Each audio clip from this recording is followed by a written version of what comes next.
Welcome to the League of Legends recap of the second week. Let's start with what happened last week in the European League Championship Series. In the first game this week, H2K faced off against Meteor Makers. H2K utilized a pick-orientated team composition, dominated the game mainly because Meteor Makers couldn't fend off anything in the early game from Ryu or Hyanon, and managed to destroy the enemy nexus after a 30-minute game.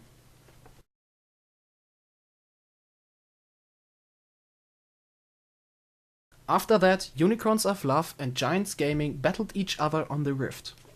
Here, Power of Evil and Kikis showed strong team play through well-synced roams and early objective control, which resulted in a really fat Vardax and a 29-minute game for Unicorns of Love, where they left no objectives to the enemy.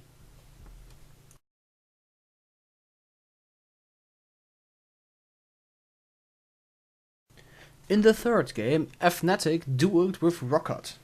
Fnatic showed confidence in pick and bans through a heavily engaged focused composition.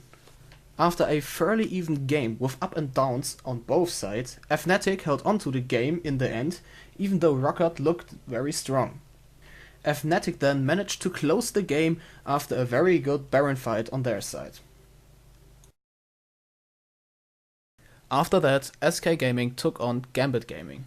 Here, SK Gaming dictated the pace of the game from the lanes on, giving up no objectives and taking the win in a decisive manner.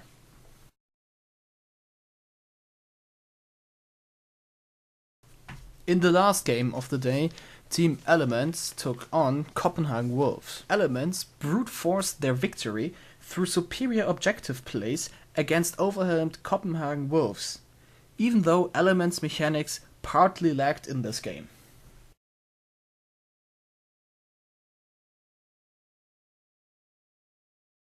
In the first match of the second game, Gambit Gaming took on Fnatic.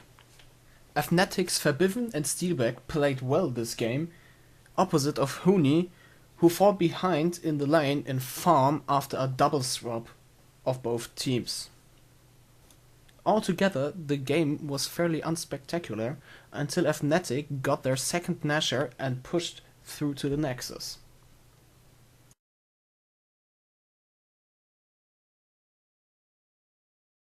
After that was Giants Gaming vs H2K. H2K played a pick-orientated team composition and dominated the game from start. They picked up a short win with an improved Ryu against what seems to be weaker Giants than in comparison to week 1, thus finishing the week 2-0.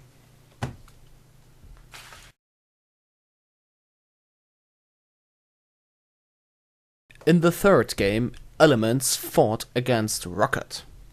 Even though Elements managed to secure some early leads, they couldn't close the game, so Rockat got a comeback. Rockat then dragged the game out to over an hour until Elements finally outfought the opponents and grabbed their third win.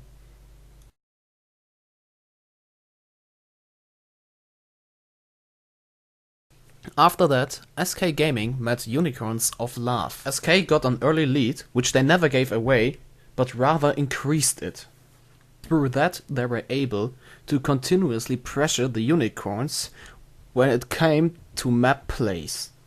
UUL tried to compensate that through aggressive plays, which enabled SK to get picks and the win, thus finishing 4-0 after the second week of the LCS with an Forgiven who hasn't died even once.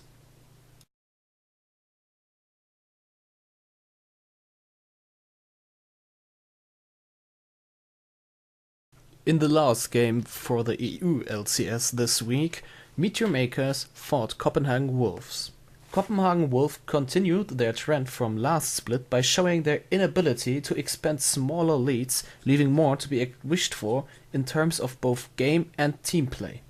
Meteor Maker managed to hold on long enough to eventually shove into Copenhagen Wolves' base after acquiring Nashor and close out the game.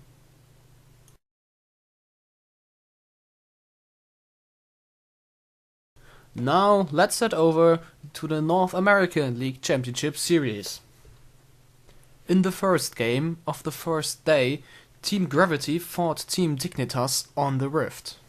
Even though Gravity got a gold lead in this game from the lanes onward, they played very slowly, getting first blood only at minute 20, and even after that playing very cautiously and dragging the game out.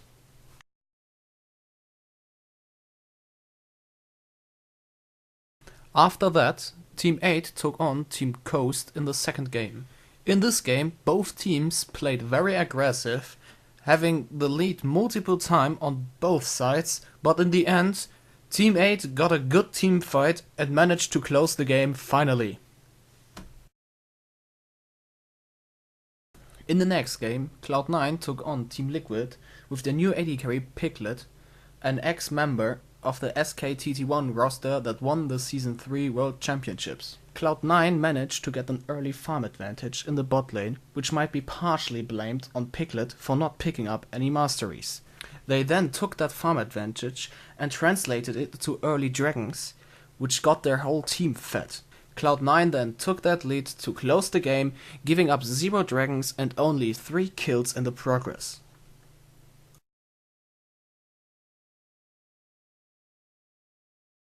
In the fourth match of the day, Team Impulse, with Impact, a Korean top laner that won the Season 3 World Championship together with Piglet, met Counterlogic Gaming with their new top laner, Silent Spartan, formerly by Dignitas.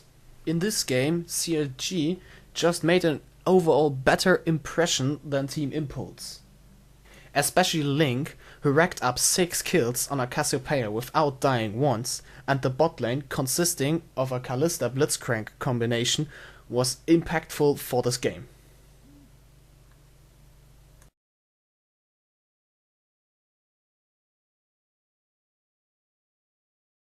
In the fifth game of day 1, Team Solo Mid locked keyboards with Team Winterfox. Even in week 2, Winterfox still doesn't play with its full roster, but at least they have Avalon in the top lane now and Helios as their jungler.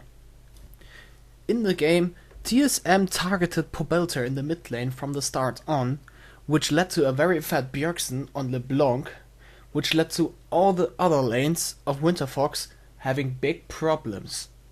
In the end, it was a win out of a playbook for TSM. In the first game of the last day, Counterlogic Gaming met up with Cloud9. From the early game on, Aphromo proved to be lethal on Morgana by creating multiple picks and hitting almost every binding. This translated into a gold lead for CLG's mid-game team composition, which enabled them to open up Cloud9's base. It also seemed that Cloud9's team communication was behind CLG's through the whole game. Next up was Team Dignitas against Winterfox. Despite Winterfox still not playing with the whole roster because their support and coach are still not in NA, they overcame easily a quite poor looking Dignitas lineup. After that decisive win, Team Solo Mid fought Team Liquid.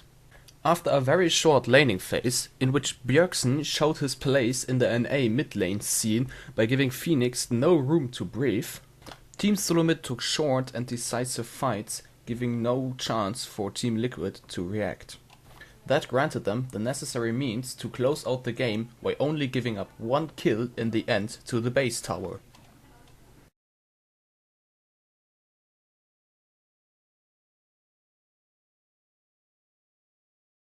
The fourth game was Team Impulse versus Team 8.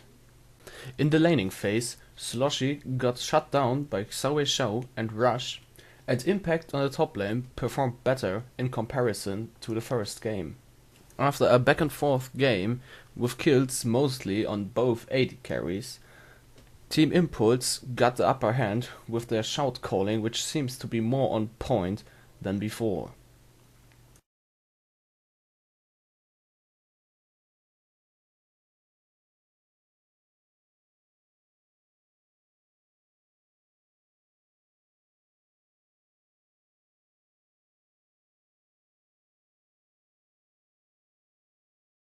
In the last game this week, Team Coast took on Gravity.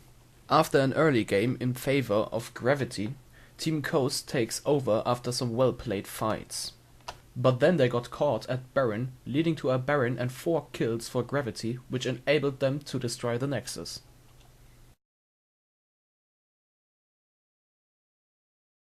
If you enjoyed this video, or have some advice or useful criticism, please go ahead and comment and/or subscribe.